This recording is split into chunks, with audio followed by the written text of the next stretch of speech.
بسم الله الرحمن الرحیم.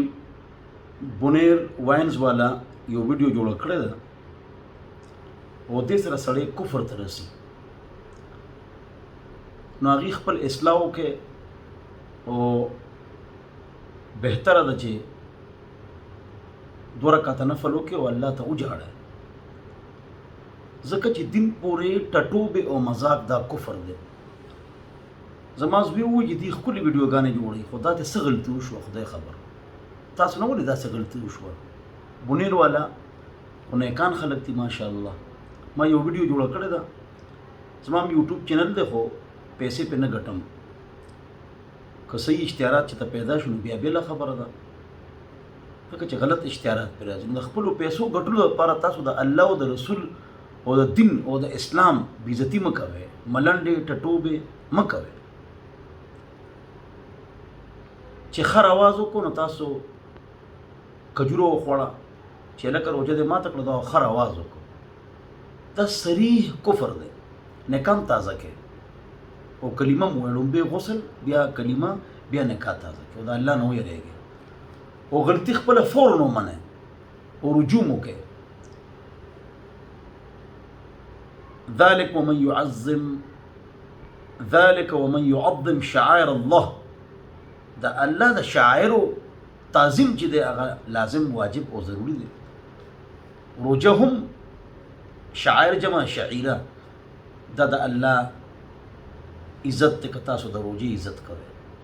دا شان نور ډېر خلک د قربانۍ زناورو پسې لطیفې جوړوي، بانګ پسې یا مانځه پسې. پښتانه خو کلک مسلمانان دي، نیکان دي، تاسو ولې غلط کار کوئ؟ نو ما ریشه تاسو ته خبره کولو چې یو ویډیو ما هم جوړه کړې ده چې بونیر والا خلک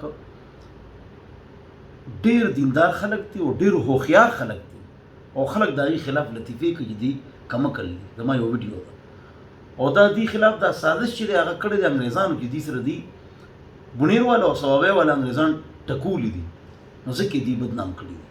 خو بهرحال تاسو هوښیار خلک یې، دینداران یې، تاسو دا کار ډېر غلط کړی دی. دین پورې مذاق، بانګ پورې، روجې پورې، د قربانۍ څاروو پورې څوک هم مذاق مه کوئ. که چا دین پورې مذاق کړي، مونځ، روژه، حج، زکات، بانګ، نه هغه شیر کوئ هم، هغه شیر کول هم ګناه ده. وګورئ دې څونه غلط کار کړی دی، نه شیر کول هم نه دي پکار. نو تاسو د آیتونه اورئ، ګوره الله فرمایي،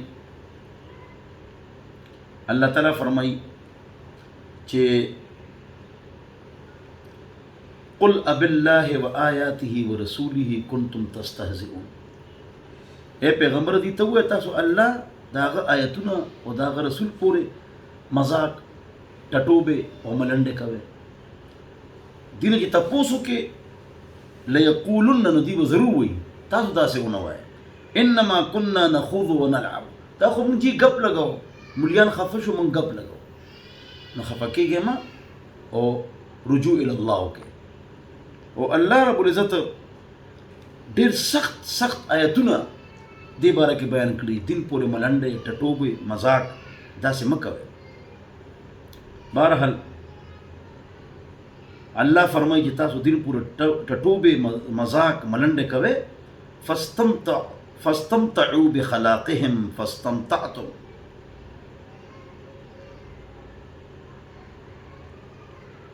تاسو چې کومه حصه د دنیا کې نو دلته تاسو وخت تیر کې، خو بیا وروستو خدای پاک تاسو له عذاب درکوي. نو دین پورې ټټوبې ملنډې مه کوئ. او که توبه نی، توبه مو ونه باسله، دا څوک هم چې کوي مونځ پورې، روژه پورې، بانګ پورې، مذاق، اولئک حبطت اعمالهم فی الدنیا والآخرة.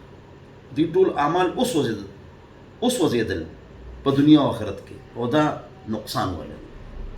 د دې ویډیو مقصد دا والا صوفیانه مقصد هم دا ده چې لکه هغې ته یو دعوت ملو شي. دې ویډیو مقصد هرګز دا نه دی چې کوم یوټیوب چینل یې دې نه ښکته او هغې د دې د شرمولو لپاره دا ویډیو